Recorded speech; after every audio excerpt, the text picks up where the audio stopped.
Assalamualaikum warahmatullahi wabarakatuh. Berjumpa kembali dengan Agung Channel di sini. Di video kali ini kita akan membahas kisah Daksur yang akan membunuh Rasulullah Muhammad SAW.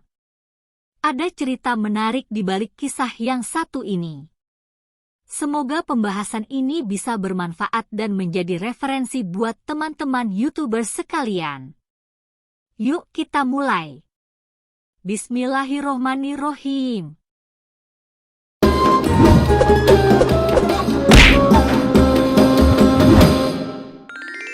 Kisah Nabi Muhammad Sallallahu Alaihi Wasallam. Kisah Daksur yang hendak membunuh Rasulullah Sallallahu Alaihi Wasallam.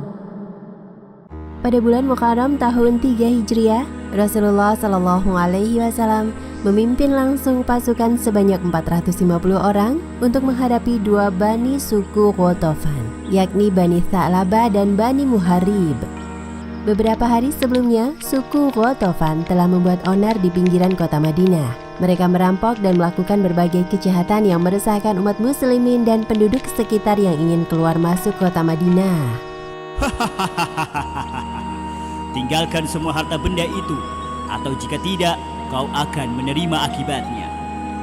Ampun Tuan, silakan ambil semua harta ini. Tapi jangan lukai diriku Tuan. Biarkan aku pergi. Aku hanya seorang musafir yang hendak mengunjungi keluargaku di Madinah. Baiklah, kalau begitu kau boleh pergi. Terima kasih Tuan. Hei Daksur, kenapa kau lepaskan orang itu begitu saja? Kenapa tidak kau bunuh saja dia? Aku hanya tak ingin mengotori tanganku saja. Lagian lihatlah semua harta-harta ini. Semua sudah cukup membuatku sangat senang hari ini. Suku Ghatafan telah begitu terlena menikmati kejahatan mereka hingga salah seorang dari mereka datang melapor. Aku dengar seorang pemimpin mereka yang bernama Muhammad sedang bergerak kemari dengan 450 orang pasukan. Celakalah kita. Sebaiknya sekarang kita harus segera naik ke bukit dan bersembunyi di sana. Suku Ghatafan yang telah mengetahui kedatangan Rasulullah Shallallahu Alaihi Wasallam dan pasukan muslimin segera lari tunggang langgang karena ketakutan. Mereka bersembunyi di atas bukit yang sebenarnya tak begitu jauh dan juga tak begitu tinggi dari lokasi mereka sebelumnya. Dan ketika Rasulullah Shallallahu Alaihi Wasallam tiba di tempat di mana suku Ghatafan biasanya melancarkan serangan mereka, tempat itu telah menjadi begitu sepi.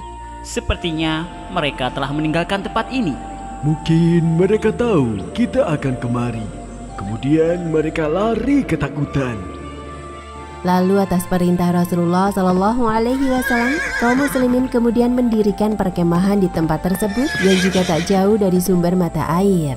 Tempat itu bernama Zi Amr, yang kelak peristiwa ini dikenal dengan nama Ghazwah Ghatafan atau Zi Amr. Ghazwah memiliki arti sebagai peperangan yang dipimpin langsung oleh Rasulullah Shallallahu Alaihi Wasallam. Namun meskipun peristiwa ini bernama Ghazwah Ghatafan, pada saat itu tidak terjadi pertempuran sama sekali. Rasulullah Shallallahu Alaihi Wasallam dan pasukan muslim telah berkemah selama sebulan penuh, hingga akhirnya bulan Safar. Hal tersebut beliau lakukan agar dapat memberi peringatan kepada suku-suku yang selama ini sering melakukan perampokan dan kejahatan lainnya, agar mereka takut dan tak ingin melakukan kejahatan lagi. Hingga pada suatu ketika, di mana pada hari itu hujan turun dengan derasnya dan pakaian Rasulullah hampir menjadi basah. Beliau pun berlari ke bawah sebuah pohon untuk berteduh. Rasulullah yang sedang sendirian itu diketahui oleh salah seorang dari suku Ghatafan yang bersembunyi tak jauh dari sana. Ia pun segera berlari ke bukit untuk melapor kepada saudara-saudaranya. Bukit yang menjadi persembunyian Ghatafan tidaklah begitu tinggi, sehingga seseorang yang menyaksikan Rasulullah tadi dapat segera tiba dan melapor. Hai, sebaiknya kalian perlu tahu berita besar ini. Ada kabar apa yang kau bawa? Tadi aku lihat di bawah sana, Muhammad itu sedang sendirian. Ini adalah kesempatan bagus untuk membunuhnya, kan? Sesaat setelah mendengar berita itu, Sebagian besar suku Ghatafan hanya terdiam. Tidak ada satupun di antara mereka yang berani berhadapan langsung dengan Rasulullah Shallallahu Alaihi Wasallam. Namun tidak bagi salah satu pemimpin mereka, yaitu Datsur. Jika kalian tidak ada yang berani, maka biarkan aku saja yang membunuhnya. Maka Datsur pun kemudian mempersiapkan pedangnya yang paling tajam dan berjalan menuju tempat di mana Rasulullah berteduh. Ketika tiba di pohon tersebut, Datsur segera menghunuskan pedangnya di atas kepala Rasulullah.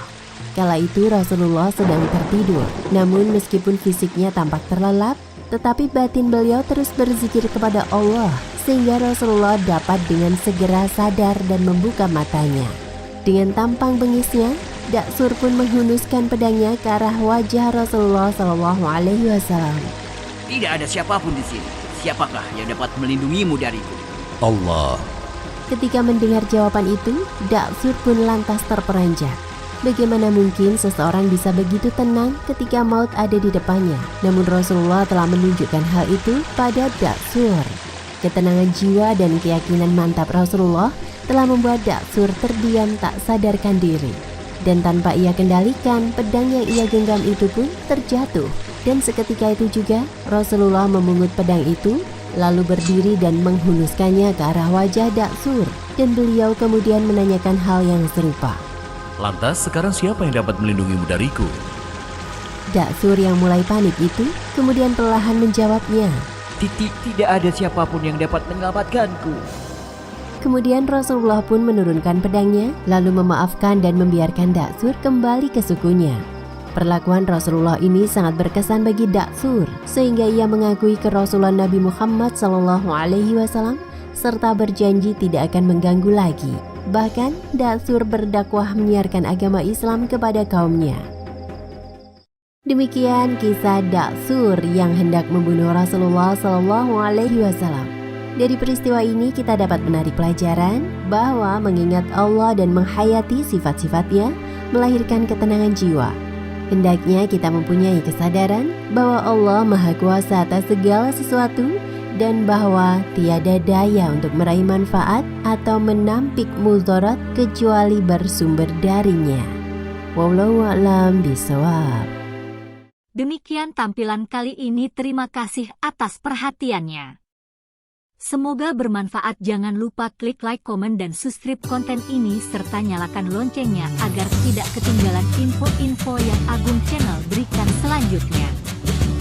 Sekian wabillahi taufik wal hidayah waridho wal inayah. Wassalamualaikum warahmatullahi wabarakatuh.